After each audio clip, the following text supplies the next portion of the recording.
ตั้งแต่ตอนต้นรายการว่ามื้อนี้พวกเราสิมีการสัมภาษณ์กันสำหรับบรรดาสมาชิกที่ว่าเป็นในการค่ายุติธรรมของพวกเราซึ่งว่าพวกเรานั้นมีสมาชิกอยู่ด้วยกันที่ว่า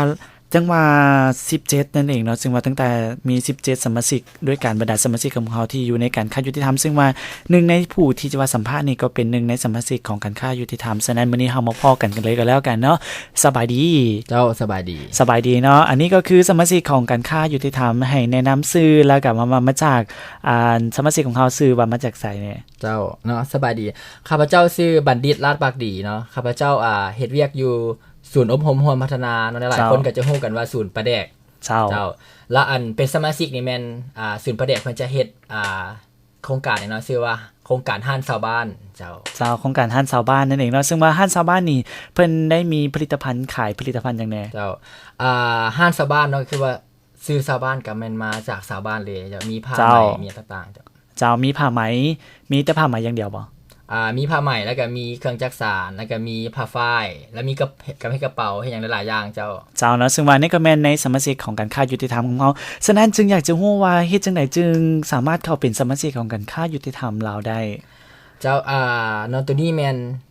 เฮาเห็นความสำคัญว่าตัวนี้มันมีความสำคัญหลายนะที่ว่าสำหรับกลุ่มเฮาเจ้าสำคัญแนวใดเนาะสำคัญตัวทับอิฐก็คือว่าที่พวกเฮาเฮ็ดอยู่ก็คือว่าสิ่งที่เฮาจะซื้อหรือว่าเฮาจะไปส่งเสริมผู้ผลิตนี่นะจะต้องให้เจ้าพออยู่พอกินแล้วก็มีพัฒนาฝีมือขึ้นไปเรื่อยๆเนาะเจ้าซึ่งว่าได้ยินว่าในสมาชิกของห้านชาวบ้านของพวกเฮานี่มีหลายพอสมควรแม่นบ่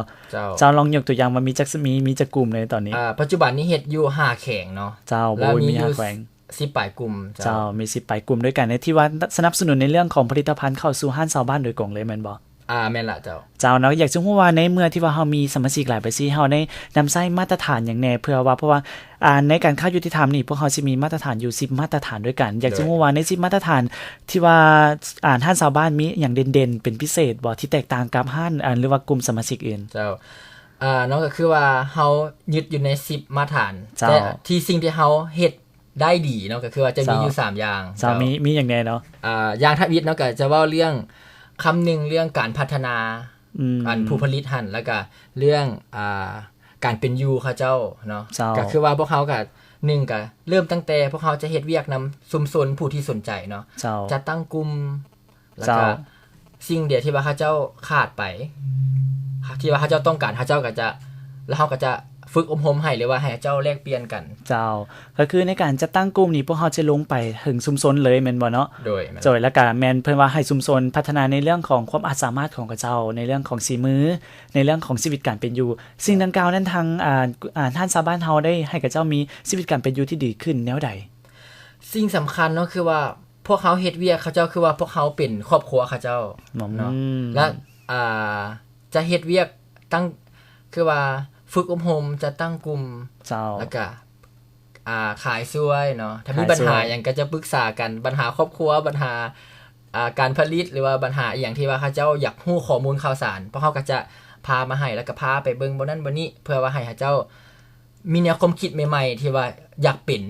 แล้วก็อยากจะเฮ็ดเนาะสำคัญก็แม่นก็คือว่าพวกเขาจะเฮ็ดแบบคือว่าพวกเขาเป็นหนึ่งในอยู่หั่นเป็นหนึ่งในสมาชิกหรือว่าเป็นหนึ่งในกลุ่มที่เฮากำลังสนับสนุนกันอยู่ก็คือว่าคล้ายๆคือว่าเป็นคนในครอบครัวนั่นเองเนาะซึ่งว่าสิ่งที่สำคัญที่ว่าจับประเด็นได้สำหรับห้านชาวบ้านโดยเฉพาะแม่นท่านบัณฑิตที่ว่าเพิ่นเว้ามานี่ก็คือในเรื่องของการเอาใจใส่ในเรื่องของการส่งเสริมในเรื่องการขายส่งเสริมในเรื่องของความสามารถในเรื่องของพัฒนาทักษะและก็เรียกว่าศักยภาพให้ดีขึ้นให้เป็นมืออาชีพหลายขึ้นว่าซั่นซะโดยอันนั้นก็แม่นอยู่ในหัวข้อเรื่องการพัฒนาความสามารถเนาะแล้วเฮายังมีอีก2อันเด่นๆของเฮาอีกมี2อันเด่นๆใน10มาตรฐานของการค้ายุติธรรมแต่ว่าในตอนนี้เพื่อให้มีรายการได้เกินว่าฟังไปแล้วจังได๋ว่าจังได๋สิเบื่อกันเดี๋ยวไปหาฟังเสียงเพลงกันก่อนเดี๋ยวพวกเฮา2หนุ่มพวกเฮาจะให้มีรายการไปหาฟังเสียงเพลงแล้วพบกันในระยะของการค้ายุติธรรมเดี๋ยวสนทนากันทอกับท่านบัณฑิตกับท่านค้าชาวบ้านนั่นเองนะฉะนั้นตอนนี้ไปหาฟัง1ผลงานเพลงกันเลย